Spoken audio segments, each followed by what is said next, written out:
Hello, everybody. I'm Kevin Allen, and I'm joined by my podcast partner, Bob Duff of HockeyDebates.com. And this is the HockeyDebates.com podcast. We come to you twice a week to talk all things hockey. And Bob, a lot to talk about this week. Let's start with the Pittsburgh Penguins. I watched them play on a Sunday afternoon game of the week. It was a really fun game against the Washington Capitals. And as I sat and watched that Pittsburgh team, it really just occurred to me that they really are a legitimate Stanley Cup contender to win it all this season. And I say that just based on the fact that regardless of what they have going on with their team, and this has been true the entire season, they've stayed in it. Like, they're still hard to beat. Like, they played hard in that game against the Washington Capitals.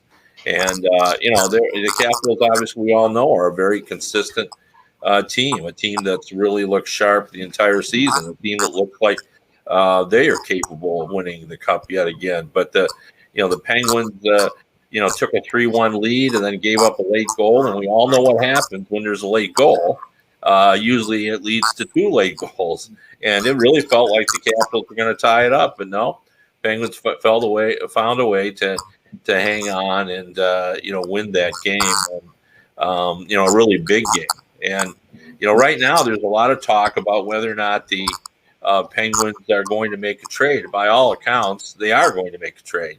But my question to you, Bob, is this is a team that chemistry seems pretty important. The culture there, the winning culture that everybody seems to understand. Everybody they bring up from the minors, seems to score a big goal for them. And do you think, is there any danger of them making too big a trade and disrupting everything, or has this become such a staple of the NHL, that late season trade, that everybody just kind of accepts it and shrugs and says, well, if it disrupts a couple of lines, it's what's meant to be, and we just play on. How do you look at it from the Penguins' perspective? Well, I think the thing they have going for them is they have such strong leadership. I think back to those great Red Wings teams of the 90s, and they could pretty much bring anybody in, and the culture was so strong in that dressing room that the leadership was so dynamic that you knew they were going to fit in, and they were going to be told this is the way we play and this is how it's done, and it was going to be done that way no matter who came in there. And I think, with a guy like Crosby, you got Letang there who's been there forever. They've succeeded, so what they tell you, you're going to buy it because it's obviously worked before. And I think B, because they've succeeded, if you're a player, you're going to be excited to go there and you're going to do what needs to be done to fit in. So I think with them, there's probably less jeopardy of a trade disrupting chemistry as there might be on a team that kind of hasn't traveled the route to the cup. What I admire about Jim Rutherford, and I've said this many times on this show, is his ability as a trader. And I think it's sort of like a lost art in terms of being able to find ways to make trades, regardless of what your cap situation is, regardless of what your roster situation, how many draft picks you got squirreled away. On the other hand, I think Jim Rutherford is in an interesting situation, because the one thing about the Penguins, over the last 3 decades, they've only missed the playoffs 4 times.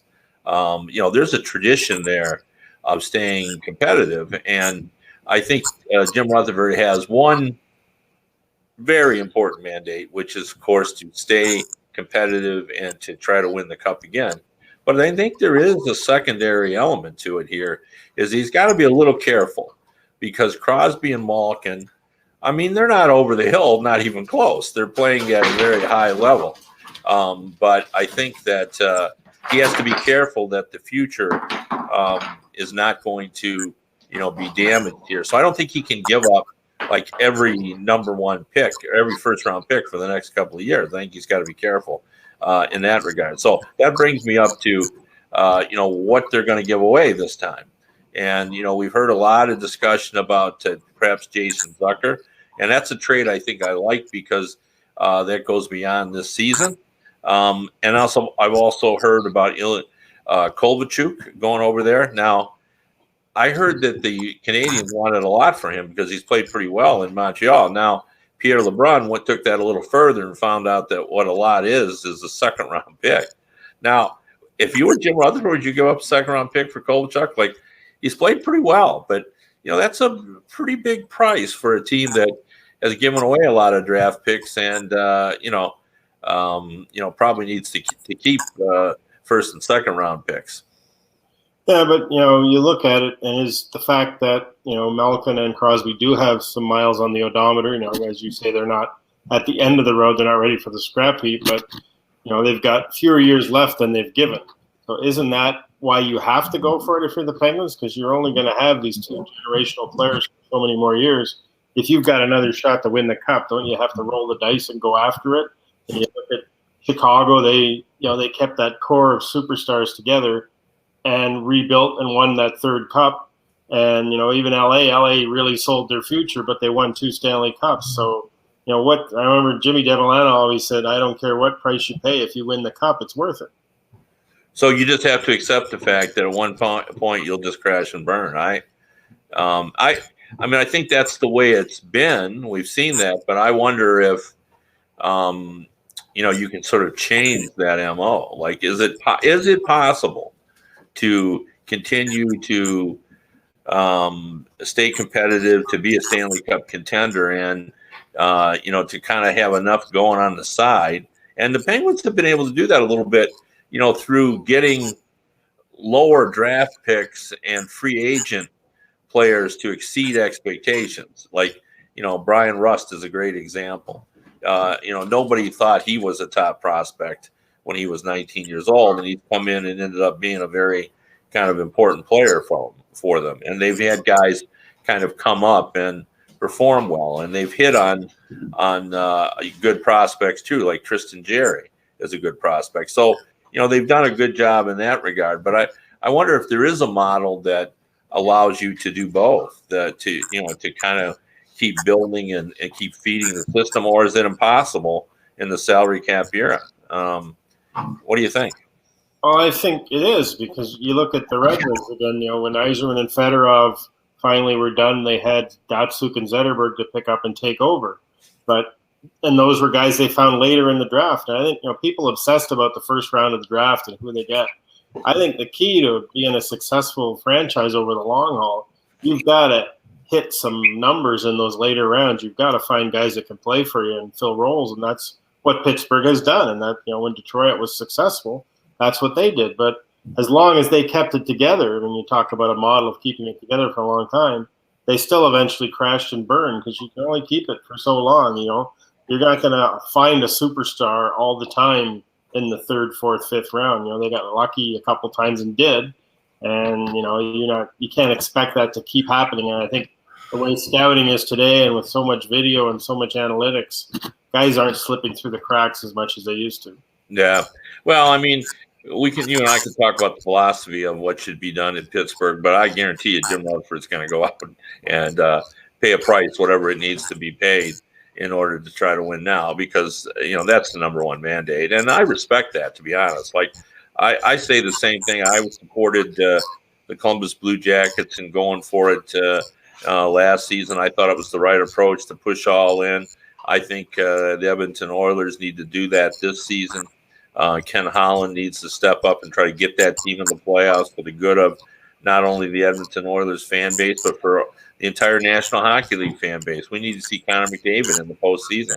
Like, it's ridiculous that they've only been in the playoffs once in the last 13 years. So I support all that, and I expect the Penguins will do something. If I would say that my 3 players that I think that they would be interested in and that they would try to get, I would say that Toffoli is on that list. I would say Zucker is on that list. I wouldn't be shocked if Kovalchuk is also on that list, just because, his salary is so cheap. And, he's played okay. I would think that you could sort of hope that he and Malkin would have a little chemistry together. But I think if it's not one of those 3, he'll get a score, because he always does. Will they even call Buffalo and ask about Conor Sheary, a guy they know a lot about? And, Buffalo may be moving some players as well because they're kind of running out of runway as well to make the postseason. But I like the Penguins team a lot, Bob, and I think they're my sleeper pick. If you can call the Penguins a sleeper pick, but nobody's really talking about them. We're talking about Washington and Tampa Bay. And, I'd be curious to know what the odds makers are saying about the Penguins. They're actually coming down quite a bit in the odds in the last month. Yeah, well, I can see that. I mean, traditionally they're always a contender. They're a very popular national team. But anyway, I mentioned the Detroit Red Wings, and they're in the midst of a rebuild, and there's been a lot of rumbling around the league about Ken Holland and Steve Yzerman talking about a possible trade, and Anthony Ciu is the name that keeps coming up. I mean, this is a guy that scored a lot of goals in the season 2 years ago. Has not played well this season, but has been injured. But even when he's been healthy, he has not been as effective as he was 2 seasons ago. But a lot of that is the fact that the Red Wings are simply not a good team. They don't have enough players to play for them. I also think that the Red Wings and Oilers have talked about Glendening as well. I think the Oilers are looking for a number 3 center, and I think most people view Glendening as a number 4 center. But given the right wingers, I think he could play in that 3 role. He's hard to play against. He can skate. I think he's capable of scoring 10, 11 goals. I think he's proven that. I think that might work as well. So, but that brings us up to a question. Steve Yzerman in his time in Tampa showed that he could make player-for-player trades. We saw several of them. He traded Drouin. He traded Martin St. Lapointe, St. Louis, St. Lapointe. Where am I? He made player-for-player trades. But Ken Holland didn't make very many of those in Detroit. He made a lot of trades but usually they were draft picks and prospects because of the nature of his team. And those player-for-player trades are more difficult to make.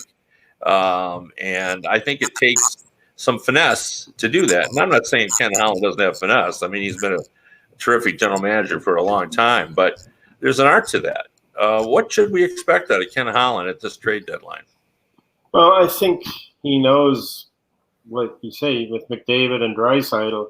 He's got 2 studs that have the potential to take over a playoff series. In a short series, if they get the hot hand, they could win the series for you. So I think with the position they're in, I think you've got to go for it and try to make the playoffs. And either of those guys make sense. Although I'm not as big a fan of Athanasiou. I know he scored 30 goals last year, but I just don't know where you fit him in. They've tried him at center. They've tried him on the wing. The key problem with him is he doesn't seem to have a real passion for playing the game when his team doesn't have the puck. And the Wings, one of the reasons they tried him at center late last season was to kind of show him that if you come back deep in the defensive zone, you're going to get more scoring chances. Because he seems to want to dangle and use his speed to get behind the defense. And I think on a really good team, I could see him as a fit because he's kind of an X factor, kind of like Peter Klima was that year in Edmonton when they won the Cup. A guy that you don't necessarily need him to score, but he's got the potential to score you some big goals. And I just don't know if Edmonton's good enough to where he makes that difference for them. Well, I think it would be fun to see Anthony Ciu with a bunch of great players just because of his speed. Like even this season, he's still a breakaway per game type guy, and I think it would be fun to see what he could do on that Oilers team. They've got some. They got Ryan Nugent-Hopkins who can play the game offensively as well. So they could put him being Anthony Ciu with some guys. That I think could create, a lot of offensive chances for him. But the other element is there.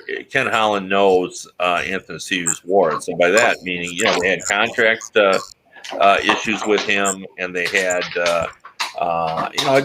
he didn't get along well with Jeff Blashill. I think they've sort of made their peace now, but it's still not perfect. And I think Holland's going to be aware of that.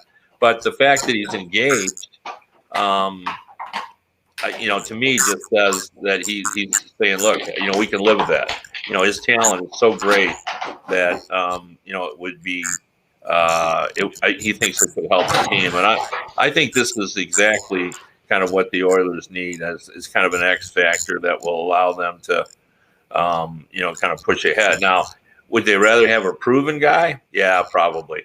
But I think they don't want to give a lot away either. They're not going to be willing to give away their young players as well. And I think there's a lot of talk about Puljujarvi, coming the other way with perhaps a draft pick. I know Jim Matheson, the veteran hockey writer there, has suggested that may not be enough. And they would have to throw a third or a fourth rounder in the mix as well. And Yzerman's on record in Detroit.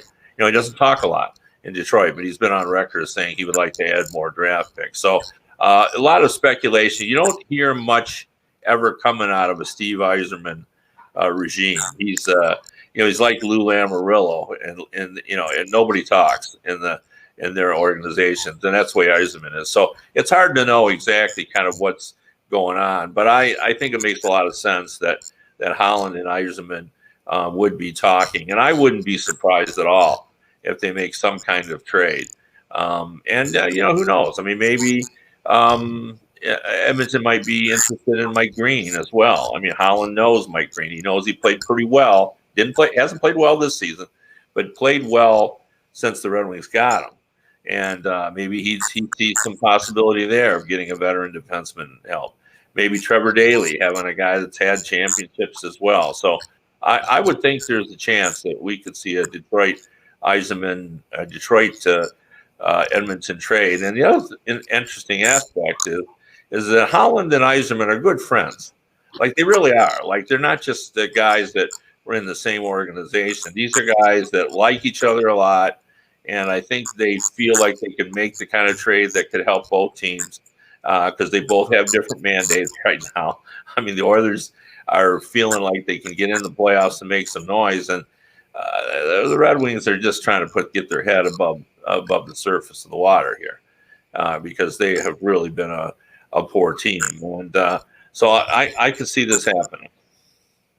Yeah, I heard a funny story today. One of the Red Wings executives not involved with the hockey operations went to Antarctica on vacation. I thought, holy smokes, he went further south than the team.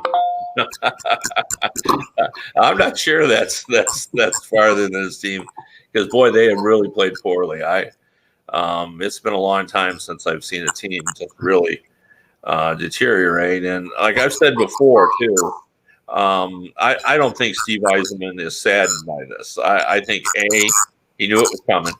And B, he's not tried to do any quick patchwork.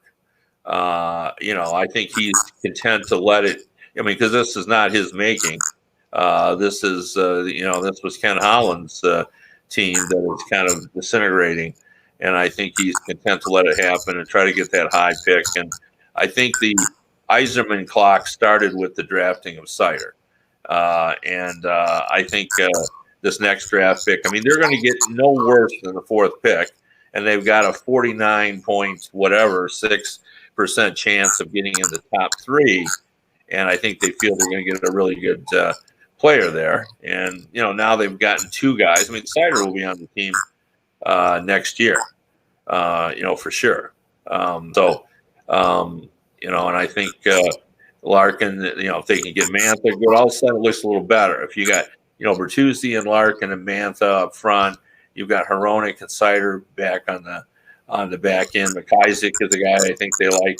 I know Steve Yzerman likes Giovanni Smith. Suddenly that team looks a little farther down the road as we look toward next season. But, what they discovered this season is they've got a real goaltending problem because their younger goaltendings haven't developed. So now they need to go out and get a young goalie as well. If you're, taking all those factors in consideration, if you are the Red Wings, don't you just have a fire sale and get rid of as many guys as you can, even if you're getting 5th and 6th round draft picks, just to stockpile those picks and maybe you hit on one of them because you know that guys like Green and Daly and, as you say, their goaltending situation, if you could get something for one of their two goalies, and Jonathan Bernier has played surprisingly well this year, there might be a contender out there wanting to solidify their backup role that you can flip him. Whatever you can move, you should try to move if you know these guys aren't part of your future.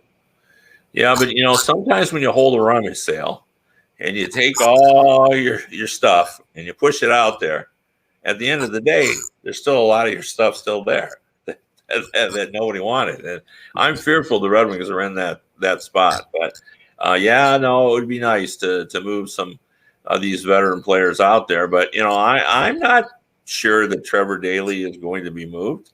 Mike Green hasn't played well. I'm not sure he's going to be moved either. You got to have takers, and I just don't know that that's going to be the case.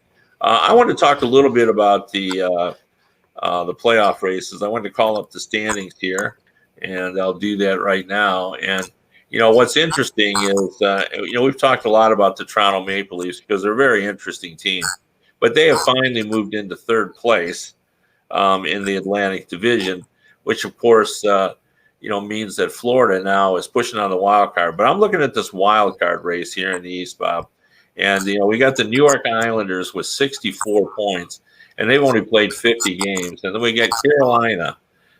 Carolina's been 6-3-1. They've played pretty good hockey in the last 10 games, and they're 30-19-3 on the season, and they played 52 games. They've got the last wild card spot. But, Philadelphia is tied with them. They're right there. And then Florida is only 2 points behind. Like, Carolina's played good hockey, and they're not guaranteed to get into the playoffs. And you look at the 4 teams that are in contention. Of course, you got to look Toronto right there with them because they're at 63 points as well. So look at those 5 teams, and their goal differentials are plus 17 for Toronto. This is a poor defensive team, but they're still plus 17 because they've scored 188 goals. And then we got the Islanders at plus 10. Now, they don't score a lot of goals, but they've only given up 136. And then you've got Carolina at plus 27. They don't give up a lot of goals. They've given up 139, but they scored 166. Philadelphia. Now, nobody's talking about Philadelphia, Bob, but they've scored 167 goals. Now they've given up 157, but they've been 18-4 at home. So, and then in Florida, as another team that has a goal differential of plus 16, and they're 28-17-5. Like, I would not want to predict kind of what's happening there, but I don't think Carolina's safe. A lot of people talk as if they're safe, and I like that team a lot, but I just don't. I think there's a lot of hockey to be played there, and I think there could be a shuffle before it's over. Yeah, they're going to miss Dougie Hamilton certainly, and that's the key guy on their back end. But I think Philly. I watched them the other night against Colorado, and they look really good. They gave Colorado a heck of a game, and you say nobody talks about them. They've got a lot of scoring on that team. They got decent defense. When they get Carter Hart back, they've got solid goaltending. They're a team that's going to be right there. And that Metro division, it's just like the Baton Death March trying to get into the playoffs in that division. I mean, you could make a case for any of maybe 5 teams coming out of that division and surviving and being in the Stanley Cup final. As much as we talk about Pittsburgh looking like a sleeper, they could easily just go out in the first round too, because there's just so many good teams that they're going to have to deal with. No, that's for sure. I mean, we saw that last year, with Tampa Bay just getting ousted in the first round after they won 62 games. And, Toronto's won 3 games in a row.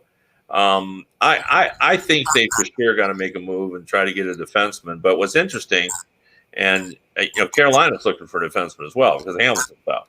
Now, I think they're looking for 2 different kinds of defensemen. I think Kyle Dubas is looking for a guy long-term that could fit into them, for more than this season. I don't think he really wants a rental.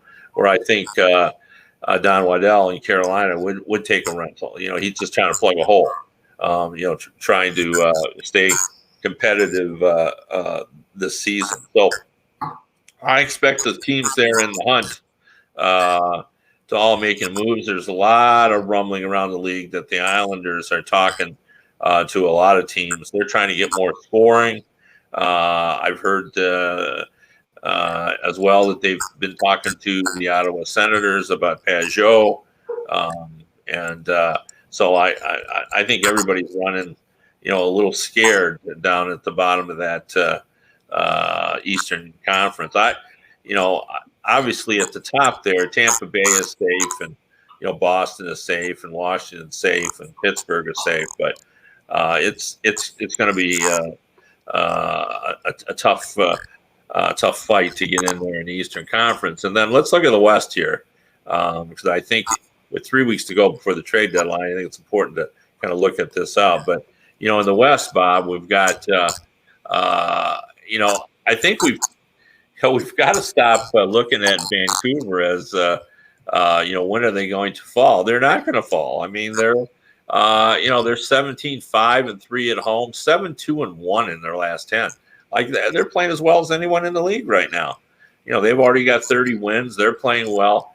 But they still only got a 3-point lead in that Pacific. Now, all of a sudden, the Edmonton Oilers that had gone into a tailspin, they're 7-1-2 in their last 10. And now they're second in that division. And Vegas, of course, has kind of been hanging around. And now they've got that third spot. And suddenly, the Arizona Coyotes, a team that I really admired how they've played this season, have kind of fallen on tough times. They've only won 2 games in regulation over the last 10, Bob. And all of a sudden now they're starting to show their Achilles heels. And one of the issues that I have is I really like that Phil Kessel trade.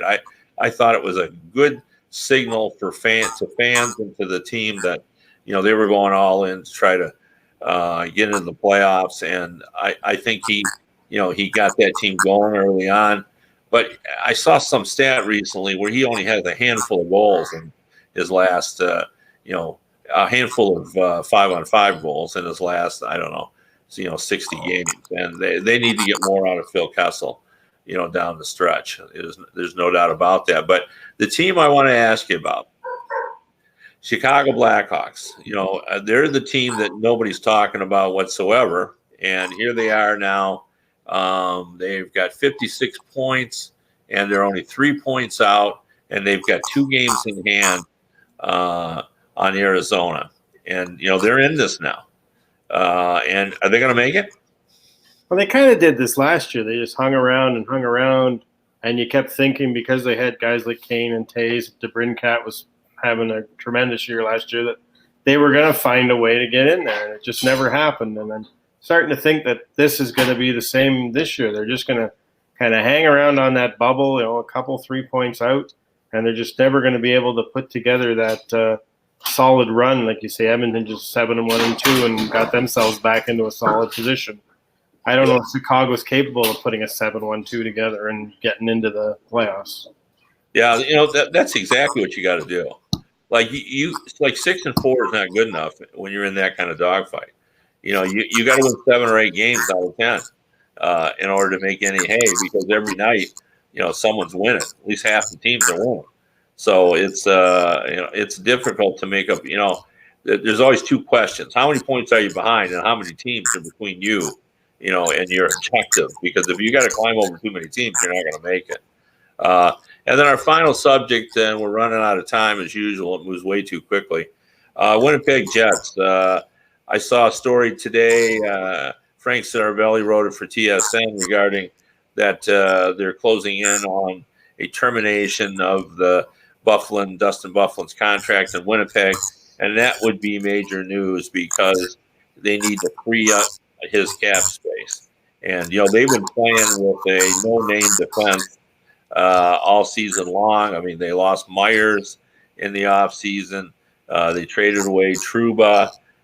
They were certainly expecting, Byfuglien, Big Buff, to come in and do what he does. And he said, no mas, I'm not going to play anymore. And now they're getting that sorted out. He filed a grievance because he felt he was injured as well, but they're sorting that out. Assuming that's true, suddenly they're going to have some money to play with. I think they will be a big player in that trade market because they need to make the playoffs as well. And now they're still out looking in. Do you see that, Bob? Yeah, I think they're one of those small market teams where the playoff revenue really matters. And they don't make the kind of revenue during the season that the Leafs or the Rangers or even Pittsburgh make. So Winnipeg needs to make the playoffs. They need that money, and I think they're going to have to try to do what they can do to make it happen. And then I think they're going to come up short. They've just been too inconsistent this year. As you say, they're trying to do it with a patchwork defense, and Connor Hellebuck has probably played above his. They used to say guys who dated really good-looking girls that were ordinary guys outkick their coverage. Well, he's kind of outkicking his coverage the way he's playing this year, and wonder is that going to last? And he's playing behind a suspect defense, and he's got to kind of, he's the guy down in the basement of there. I'm not a nautical guy. I don't know whatever you call the basement of a ship. He's trying to plug up all the holes before they leak so much that they sink. Yeah. Well, he's done a great job thus far. I mean, they're still seaworthy, as we move along on this cruise toward the playoffs. Well, we've run out of time as usual. I'm Kevin Allen. He's Bob Duff, and this has been HockeyDebates.com podcast. We'll be back later in the week. Have a good day, everybody.